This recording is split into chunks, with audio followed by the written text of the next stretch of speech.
Ini satu hal yang menjadikan satu perbentangan hidup saya. Ketika saya habis dari Medina di Afghanistan, saya keluar, saya dipersiapkan untuk menjadi laskar jihad. Ya. Sebelum saya menjadi laskar jihad, saya benar-benar dibentuk. Waktu itu ada di Ambon, ya, saya bersama Ustadz Japar waktu itu. Karena laskar jihad ini merupakan sebuah laskar yang memang dipersiapkan betul untuk menghadapi kelompok-kelompok orang-orang Kristen. Terus lahirlah EPI itu sendiri. Pada saat itu Jawa Timur masih kosong, masih belum ada gerakan orang EPI sama sekali. Belum ada orang gerakan EPI sama sekali, sehingga Habib Rizki waktu itu memanggil saya. Saya disampaikan bahwa seluruh dewan pengurus yang ada di EPI meminta saya untuk memimpin menjabat EPI di Jawa Timur. Karena tugas EPI harus dicerahkan kepada orang yang punya gelar habaib. Kalau nggak ada embel-embelnya habaib, tidak boleh. Akhirnya saya pimpin. Karena pemimpin EPI harus mempunyai banyak kriteria. Salah satunya tidak pernah kenal kompromi. Tidak pernah kenal kompromi sama sekali. Bengis, licik, picik. Itu sudah saya program. Pada tanggal 10 Januari pada tahun 2004 ketika saya diangkat menjadi ketua EPI di Jawa Timur ini, saya sudah persiapkan begitu detailnya. Tugas saya hanya satu, hancurkan kelompok kristenisasi di Indonesia. Dan saya akan hadapi setiap gerakan-gerakan orang-orang Kristen di Indonesia. Siapapun juga dia, saya akan hadapi. Dan rencana jahat saya ini sudah mulai saya timbulkan program untuk membuat satu kekacauan, untuk membuat satu pengeboman, untuk membuat satu ini dan itu. Saya meminta data pada kasus tahun 96 di Surabaya, saya sudah diberikan data lengkap. Dan saya sudah punya nama daftar nama-nama gereja yang sudah saya persiapkan untuk saya sikat habis. Saya sudah siapkan, rapatkan barisan, saya siap kontak di Sukun. Kebetulan markas saya ada di Malang, di Sukun, ya, 500 meter dari Sekolah Alkitab Nusantara. Itu markas besar saya, sampai sekarang tetap berdiri teguh. Mereka setiap hari Kamis kumpul, selalu pakai jubah, pakai celana 3/4. Banyak itu dalam kepimpinan saya, sekarang dipimpin oleh Ustadz Tusnul, ya. Satu kepimpinan saya persiapkan. Tapi apa yang terjadi? 2004 adalah tahun persiapan saya untuk menghancurkan orang-orang Kristen. Saya nggak mengerti mengapa saya benci kepada orang Kristen. Saya tidak mengerti. Hanya saya ditanamkan oleh guru saya bahwa orang Kristen itu kafir. Walan tardu angkal Yahudi wala Nasara hatta tatabi'a millatam. Wong Yahudi ku nggak ubah kayak babi. Wong Kristen itu nggak ubah seperti anjing. Dia adalah haram.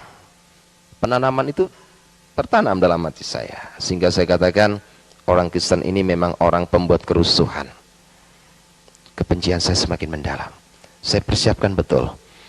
Nah, kebetulan saya sendiri terlibat dalam Dewan Pengurus sebagai penasihat paguyuban paranormal. Nah, waktu itu Ki Joko Bodo sempat ngebel saya, Habib, boleh nggak saya meminta sesuatu untuk mendampingi saya untuk melacak golean kencono bersama beberapa teman paranormal. Akhirnya saya iakan, ya. Memang saya secara pribadi mengenal dunia gaib itu bukan belajar dari turunan. Jadi saya usia 4 tahun itu saya sudah bisa melihat, oh di situ itu ada ini dan itu. Sehingga ketika LaTV membuka satu peran tim pemburu hantu, kami terlibat di dalamnya untuk menjadi tim pemburu hantu di sana, ya. Mungkin yang sering kali lihat LaTV tidak akan asing karena rambut saya waktu itu masih panjang, ya. Tapi sekarang seringkali di siaran tayang, di siaran tunda ulang, terus itu terjadi di LaTV. Saya nggak tahu apa motivasinya, tapi saya biarkan aja. Saya merasa juga nggak dirugikan dalam hal itu. Satu masalah yang sangat terpenting waktu itu, tepat pada tanggal 29 Maret, saya bersama rekan-rekan untuk mengambil golean kencono itu, ya. Apa yang terjadi? Nah, rata-rata orang yang bisa mengambil itu kan ada satu kekuatan yang disebut ilmu rogoh sukmo, jadi melepaskan rogoh dari sukmanya ini, keluar, masuk ke alam lain. Pada tanggal 29 Maret itulah pertemuan saya pertama kali dengan Yesus. Saya ambil, terus saya lacak, saya baca segala bentuk cara. Saya nggak menemukan apa-apa. Di belakang saya ini ada yang pegang pundak saya.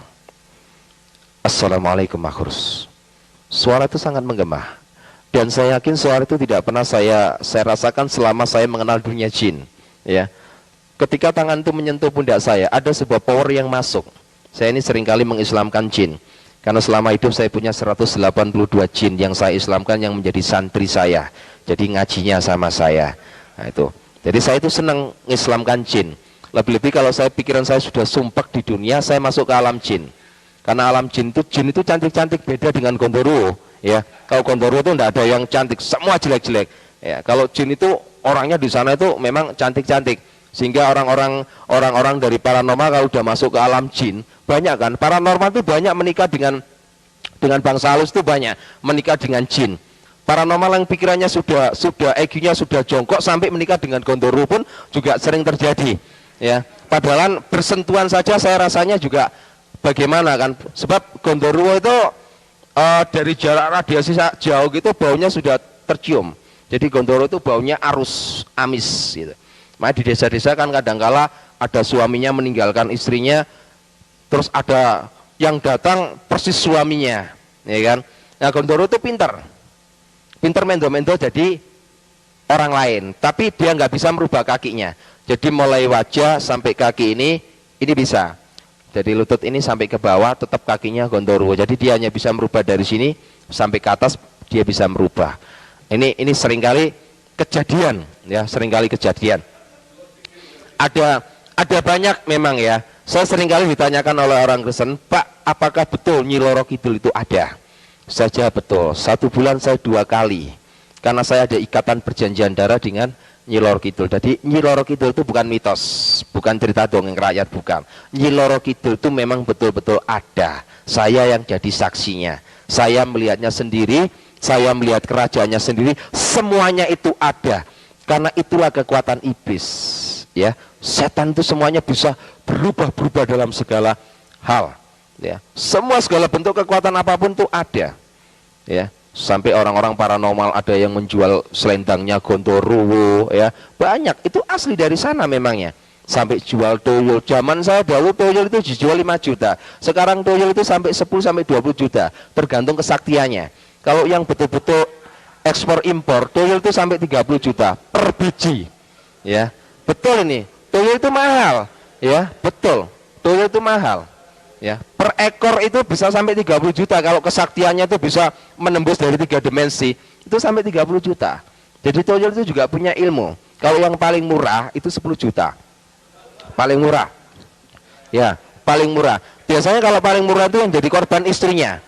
Ya, istrinya itu tubuhnya enggak pernah bisa gemuk, kurus saja. Karena kenapa? Tuyul ini sering ngempeng, kata orang dia itu ngempeng, ya. Ngempeng ke istrinya. Ya. Berhati-hatilah, ya. Jadi kalau ada orang kurus perempuan, berhati-hatilah, jangan sampai ngingut tuyul, ya, jangan sampai. Ini bahaya, ya. Ini sesuatu yang bahaya. Bapak-bapak, ibu, saudara sekalian, satu hal yang sangat perlu kita garis bawahi. Setelah Tuhan memberikan satu hal kepada saya toleh ke belakang. Toleh ke belakang, dia menyodorkan tangannya. Inikah yang kamu cari? Sebelum saya masuk ke alam gaib, itu yang namanya golean kencono itu sudah diseket. Gambarnya seperti demikian. Tapi di tangan orang itu saya tidak melihat gambar seperti golean kencono, persis seperti roti. Ya, saya mulai berpikir, bukan itu yang saya cari. Dia tetap ngomong, ambil ini. Dia tetap ngotot. Saya hanya melihat tangan waktu itu, tangan dan suara. Tangannya ini penuh dengan sinar yang saya tidak bisa lukiskan. Saya tidak bisa menerima itu. Karena saya nggak bisa menerima, waktu habis. Orang Rogo Sukmo ini ada sebuah waktu. Kalau waktunya habis, dia tidak kembali ke tubuh jasadnya, ini tubuhnya akan hancur. Jadi saya kembali lagi, omong punya omong. Nah waktu itu Ki Jogobodo tanya pada saya, Habib, kira-kira sudah bisa deteksi? Sudah. Saya cerita kepada Ki Jogobodo, apa yang terjadi? Paranormal itu berbeda dengan Ustadz. Ya, kalau paranormal itu juga bukan orang Islam. Kayak Ki Jogobodo itu bukan orang Islam. Jadi sholat juga enggak, megang Al-Quran juga enggak. Karena kenapa? Rata-rata kalau asli paranormal itu tidak percaya pada surga dan neraka. Termasuk Ki Jogobodo, Ki Gendeng Pamungkas. Itu termasuk orang-orang yang tidak percaya kepada surga dan neraka. Tapi aneh, ketika saya sampaikan kepada Ki Jogobodo menyampaikan kepada saya, Habib, apa yang Habib lihat itu tadi, itu adalah lambang swarga. Ya, ini saya terjemahkan karena beliau kalau ngomong sama saya bahasa Jawa. Habib, sing jenengan tinggal niku mau sakjane wujude swarga. Saya mulai berpikir, orang yang tidak percaya kepada surga dan neraka, dia bisa membuat pernyataan bahwa itu adalah wujud, widatul wujud dari nurjana itu sendiri.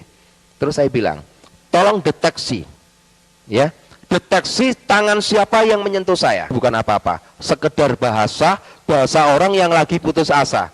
Saya mau balik lagi ke jasad saya. Akhirnya dalam hati saya waktu itu mulai baca, Subhanallah. Terus saya baca, Walhamdulillah. Saya terus membacakannya, Subhanallah, Maha Suci Engkau ya Allah. Aneh, tak pocono surat jin mendatangkan kekuatan itu gak teko-teko, tapi ketika saya baca Subhanallah, Maha Suci Engkau ya Allah, dia datang. Ini mulai jadi perhitungan saya. Di pojokno surat jin gak teko, di pojokno Maha Suci datang. Ketika datang saya dalam kondisi tertundung. Saya merasakan datang tuh biasanya memang orang-orang ahli gaib itu merasakan ada kekuatan angin besar, itu dia rasakan, itu datang. Nah ketika datang, dia langsung katakan satu hal kepada saya. Tanpa tedeng aleng-aleng, dia langsung sampaikan satu kata kepada saya. Ya ayyuhalladzina amanu, tubilala tabatana suha. Hai makrus, bertobatlah kamu. Sesungguh-sungguhnya engkau bertobat kepada aku. Saya tanya, siapa kamu? Saya dalam keadaan kontak batin. Dia nggak mau memberitahu saya. Dia sodorkan tangannya persis seperti pertemuan pertama di belakang saya. Dia sodorkan tangannya. Ambil ini. Saya mulai bingung. Kenapa saya harus suruh mengambil ini? Saya tetap ngotot, siapa kamu? Saya hanya menyampaikan kalau saya mau ambil jimat itu, kalau engkau menyebutkan siapa nama kamu. Tetap tidak mau menyebutkan namanya. Akhirnya saya terpaksa harus mengambil benda dari tangan orang itu. Yang di atas tangan itu adalah roti. Ketika saya ambil, apa yang terjadi? Roti itu hilang dari tangan saya, masuk dalam seluruh organ tubuh saya. Ada hal yang sangat aneh, saya merasa 43 tahun saya pikul beban berat. Ketika saya ambil roti dari tangan itu, beban berat ini hilang. 43 tahun saya pikul beban itu, hari itu juga lepas begitu saja. Saya mulai merasakan, begitu indahnya. Kalau saya boleh pinjam bahasanya orang Jawa, setelah saya ambil jimat itu, ada kekuatan yang luar biasa. Pikulan ini hilang, beban ini hilang. Saya merasakan ada sebuah kedamaian yang tidak pernah saya miliki selama hidup. Sebab kedamaian dan kebahagiaan selama 43 tahun, itu adalah sebuah kedamaian yang hampa, semu, palsu. Tapi setelah saya menerima jimat itu, saya merasa ada satu kekuatan yang, Masya Allah, luar biasa. Akhirnya saya tanya, siapa kamu? Baru dia katakan kepada saya. Dia katakan begitu indahnya dengan tegas seperti yang saya sampaikan tadi. Isa fa innahu, aku yang selalu mengatakan perkataan yang benar kepada kamu. Roh Allah, aku adalah roh Allah itu sendiri. Wa khalimatu, aku adalah firman yang hidup. Saya tersujud tersungkur kepadanya. Dia dekati saya masih ingat waktu itu. Dia dekati saya. Dia katakan pada saya, aku akan utus kamu seperti domba di tengah-tengah serigala. Ada satu hal yang membuat saya marah.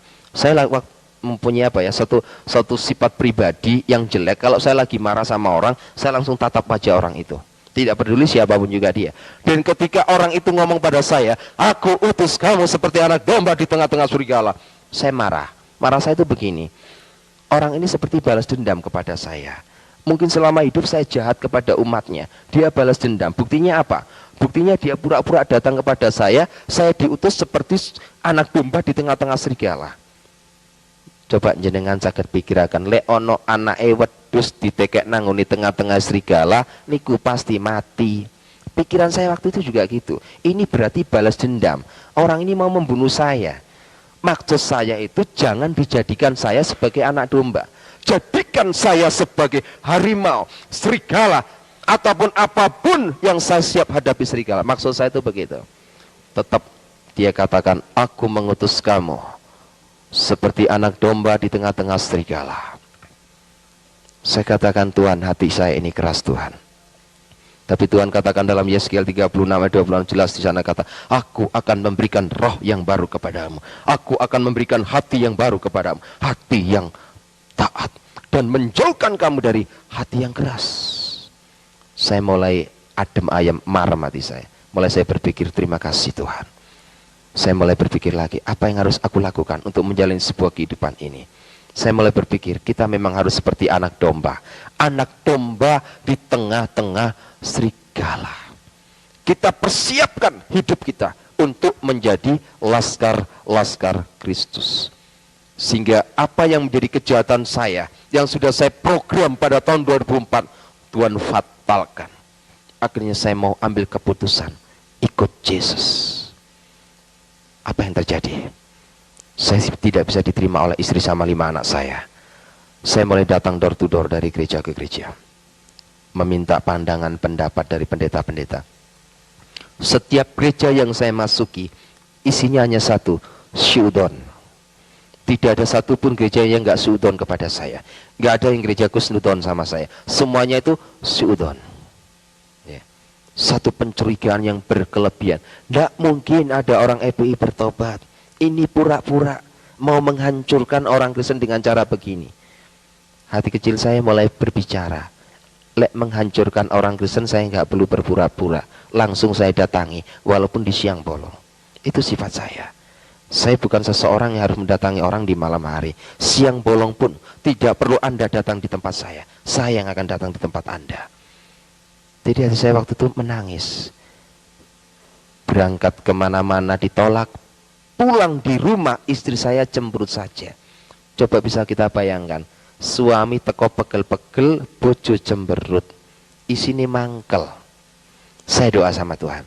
Tuhan Yesus, kalau Engkau memang memanggil hamba-Mu menjadi hamba yang benar, nyatakan kuasa-Mu Tuhan.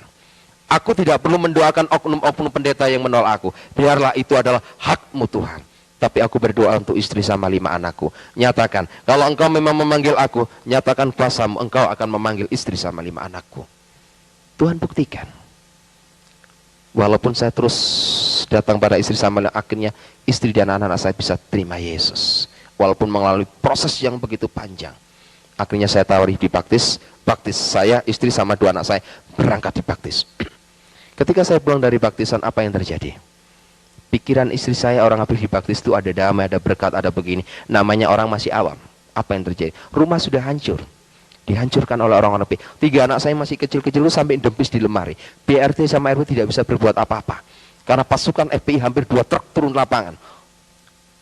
Rumah saya diobrak-abrik. Saya berlutut di hadapan Tuhan. Hampir 3 bulan saya mengalami peperangan. Setiap pagi saya harus kerja bakti. Sebab di depan rumah itu dibuang kotoran manusia. Setiap pagi saya bersama istri anak-anak saya kerja bakti. Terima kasih Tuhan. Akhirnya keluarga besar saya dari Bangkir memberikan satu dalden. Hari ini engkau keluar dari rumah itu tanpa membawa apa. Atau kamu kembali kepada habitatmu. Kalau tidak, out, keluar. Tepat jam 11 malam. Tidak ada negosiasi lagi. Saya bersama istri sama 5 anak saya keluar dari rumah Tanah Merah dengan sebuah tangisan. Tuhan, inikah jawabanmu? Saya nangis. Akhirnya saya dihadang oleh beberapa hamba Tuhan. Malam itu juga saya langsung ditaruh di sebuah rumah. Banyak hamba-hamba Tuhan menawarkan saya, Bapak, berangkat keluar dulu saja, supaya lebih aman Pak. Ada yang sembunyi dulu Pak, lebih aman Pak. Saya berdoa pada Tuhan, Tuhan, kemana Engkau taruh aku Tuhan? Apa kata Tuhan? Kamu jangan kemana-mana Markus, tetap di Surabaya. Sebab akulah Tuhanmu. Akulah Tuhanmu. Tidak sehelai rambut pun akan jatuh dari tubuhmu. Tidak aku kehendaki. Saya buktikan itu. Setelah saya pindah dari Tanah Merah ke Sitoyoso, saya jalani hidup bersama istri sama. Walaupun terus intimidasi, teror terus terjadi. Tapi apa yang saya lakukan? Saya mulai berkembang, merapatkan barisan dengan salah satu organisasi, ya, bukan organisasi gereja ini, sebuah paguyuban. Saya buka satu pemuritan Islam Muluki di sana. Jaring jiwa. Mulai dari Rungkut Mapan Tengah, saya buka di Wiyung, saya buka lagi di Margomulyo. Ya, yang terakhir ini saya buka di Margomulyo sungguh luar biasa. Karena dari 57 karyawan yang ada di situ, tidak ada satupun orang Jawa, semua orang Madura. 3 orang bertobat, yang lainnya masih mau mendengar. Ini sudah rasa cukup. Saya lebarkan sayap sampai ke Jombang. Dan tugas saya sekarang melayani dia. Walaupun sekarang saya menghadapi intimid, tekanan apapun. Lantas bagaimana peran kita melihat kenyataan yang terjadi saat ini? Jangan takut. Awal pertama perjanjian baru dibuka dengan kata-kata jangan takut. Apapun yang dibuat oleh Amrosi Imam Samudra dibenarkan menurut hukum Alkitab. Karena apapun yang dibuat oleh Amrosi Imam Samudra, Abu Bakar Basir, dan semua orang-orangnya, ini sudah diramal. Kalau kita kembali pada Yohanes 16 ayat 2, jelas di sana dikatakan, kamu akan dikucilkan. Dan setiap orang yang membunuh kamu, menganggap dirinya berbakti kepada Allahnya. Ngerampok, membunuh, ngebom, ini dianggap berbakti kepada Allahnya. Membunuh berteriak Allahu Akbar, ngebom tetap berteriak Allahu Akbar. Ini sudah ditulis dalam Yohanes 16 ayat 2. Tapi ada satu masalah Tuhan Yesus pesankan, ada domba dari kandang lain yang harus aku tuntun juga. Ini permasalahannya. Haruskah kita membenci? Tidak. Apapun yang mereka berbuat, tidak ada kebencian dalam hati kita. Ada domba dari kandang lain yang harus aku tuntun juga. Bahasa harus aku tuntun juga, ini sekarang diamanatkan kepada kita sebagai anak-anaknya. Untuk meneruskan kata-kata harus aku tuntun juga. Domba dari kandang lain, berarti di luar orang-orang Kristen. Itu bisa Buddha, itu bisa Hindu, bisa Konghucu, bisa juga orang-orang Islam sendiri. Ini adalah tugas kita, mengemban tugas amanat agung Tuhan Yesus Kristus. Yang jelas bagaimana saat ini kita bisa mengantisipasi situasi orang-orang FPI.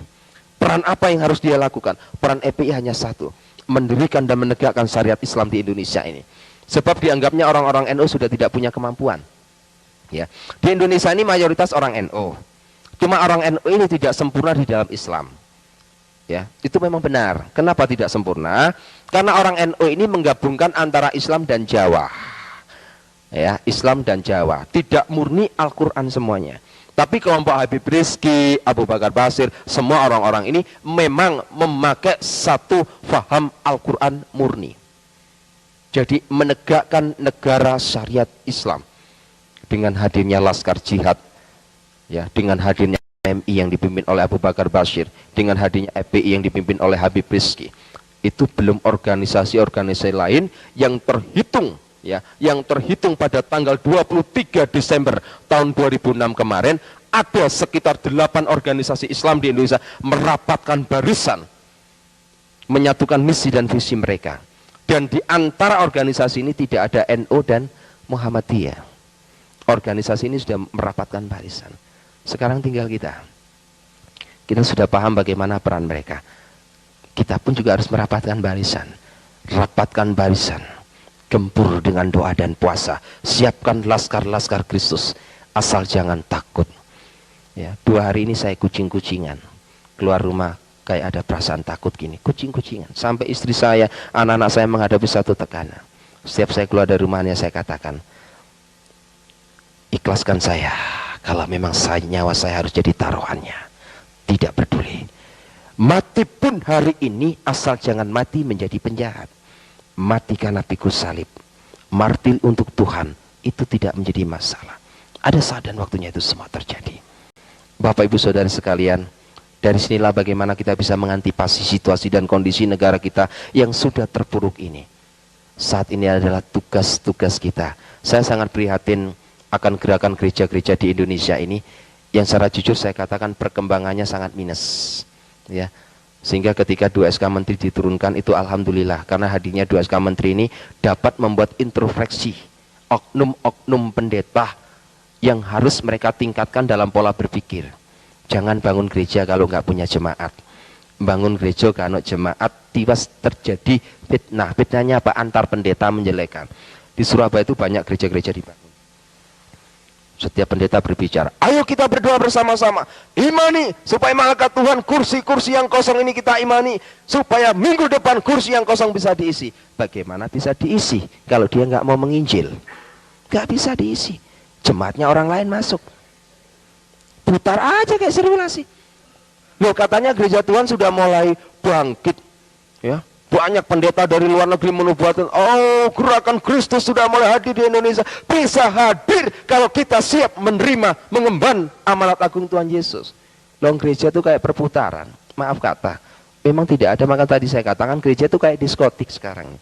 Saya rindu gereja itu dijadikan laboratorium, menggodok manusia-manusia yang hidup dalam dosa.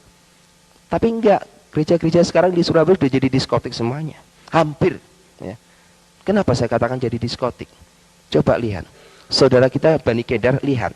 Katakanlah ada seorang wanita muslimat, lihat. Delon iki lho wedok Kristen. Iku apa nang gereja apa nang diskotik? Ya. Pakai rok sekian.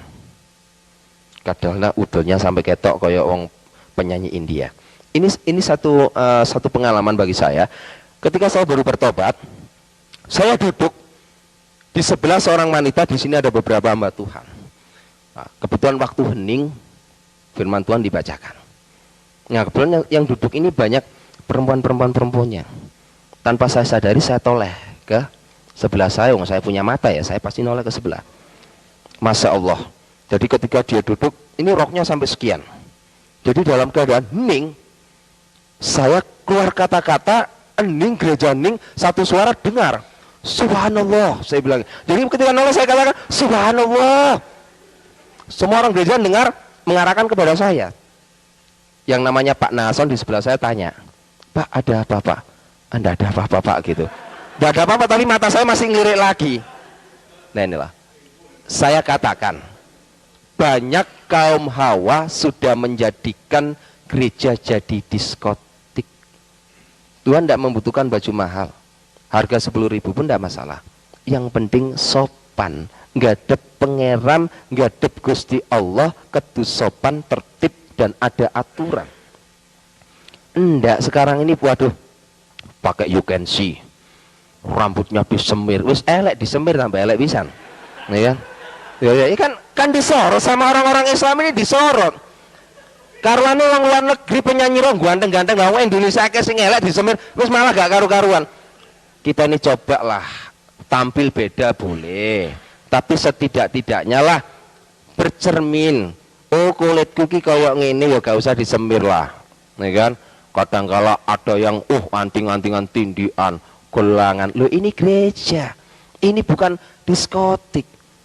Saya pernah khotbah gitu, habis gitu seorang gembala ini menyampaikan kepada diaken-diakennya supaya tidak mengundang saya lagi. Karena kenapa? Iki lewat makhluk iki diundang nangin bawa balik jemaatku entek buyar. Mangan apa aku? Enggak apa-apa. Saya katakan hamba Tuhan harus belajar seperti Gideon. Enggak usah kakek jemaat. Ya, coba Gideon, 300 saya cukup siap bertempur. Banyak-banyak juga enggak ada hasilnya. Halal perpuluhan tapi gak barokah dari orang Islam. Gak barokah, barang halal belum tentu barokah loh. Banyak yang terima perpuluhan itu karena apa? Jemaahnya banyak, gak barokah. Tiwas gegeran air rumah tangganya apa? Mangan barang sing gak barokah, didik cuma barokah. Ya, ini hal yang Tuhan minta dalam kehidupan kita. Ya, ini saya mohon maaf kepada Bapak Pendeta maupun Bapak Gembala. Ini saya ndak nyinggung, ini kejadian di Surabaya memang terjadi seperti begitu. Jadi saya cerita apa adanya. Saya ndak nyelekan pendeta, ndak. Saya pengen menyampaikan, ya, kalau kita jadi pendeta, ya, jadilah pendeta Daud. Saya itu pengen begitu. Kalau pendeta Daud itu enak, sadar kita ini manusia nggak lepas dari kesalahan, kekurangan, tapi konsekuen. Salah cepat ambil keputusan, cepat bertobat. Nah begitu. Tapi enggak, akhir zaman ini banyak pendeta kayak Saul, salah ngeyel, ya kan? Ini lambangnya. Karena kenapa? Kaken pendeta gak ditakbisnya, gak diurapi Tuhan atas kemauan manusia. Makanya saya bilang, kalau mau ngangkat pendeta, tolong dipikir dulu, ya. Jangan seringkali mengangkat. Kan sekarang ini banyak orang suka angkat-angkat pendeta, diangkat pendeta. Jangan, ngangkat pendeta itu harus melalui satu kriteria dan betul-betul disaring murni. Akhirnya kenapa? Ditakbiskan berdasarkan kemauan manusia. Hasilnya jadi pendeta Saul. Sekarang banyak. Pokoknya 1 pendeta Daud, 10 pendeta Saul di gereja itu. Ini terjadi. Akhirnya apa? Jemaatnya mulai imannya rapuh. Karena apa? Ucapan pendeta ini hanya untuk akal-akalan dan pendeta. Ya. Ucapan kita ini berarti sabdo pandito ratu. Apapun yang keluar dari kehidupan kita akan menjadi kenyataan. Karena kenapa? Yang kita tunggu itu nanti berdasarkan ilmunya orang Jawa. Engko deloken mudun nang zaman akhir iku Ratu Adil sing jenenge Heru Cokro. Heru Cokro ini maksudnya sing nggawa banyu kauripan. Siapakah dia? Dia adalah Yesus itu sendiri. Kita harus ambil satu keputusan. Apapun yang terjadi, kita ambil satu keputusan. Merubah semua paradigma pola pikiran kita untuk menjadi orang Kristen yang benar. Ya, orang Islam melihat Yesus ini jalan yang lurus, berarti pengikutnya harus jalannya yang lurus. Lek ana wong Kristen mlakune bengkok-bengkok, berarti itu bukan pengikut Kristus. Iki lho KTP-ku agama Kristen. Berarti aku pengikuti Kristus. Oh, Kristus iku dalane lurus, berarti mlakuku lurus. Lek ana wong mlakune bengkok-bengkok, tolong KTP-nya nanti siang diterawang lagi begini. Kalau perlu tanyakan ke Pak Camat, betulkah agama saya Kristen, Pak? Oh iya benar. Kalau gitu saya ini pengikut Kristus. Apapun yang aku lakukan, hatiku, pikiranku, perasaanku harus juga terdapat di dalam Kristus Yesus. Ya. Satu pesan saya, jangan takut mati. Ya, karena semua yang hadir di sini tadi sudah acung tangan, wis dicatat karo malaikat nang kono. Wis kuwabe acung tangan berarti siap mati. Jangan sesalkan. Ya. Coba lihat yang ada di Adam R, enggak ono sing acung tangan mati ndisiki. Mayat pun tidak ditemukan. Banyak pendeta, banyak anak-anak Tuhan itu durung ngacung tangan, wis mati dhisik. Wallahu alam.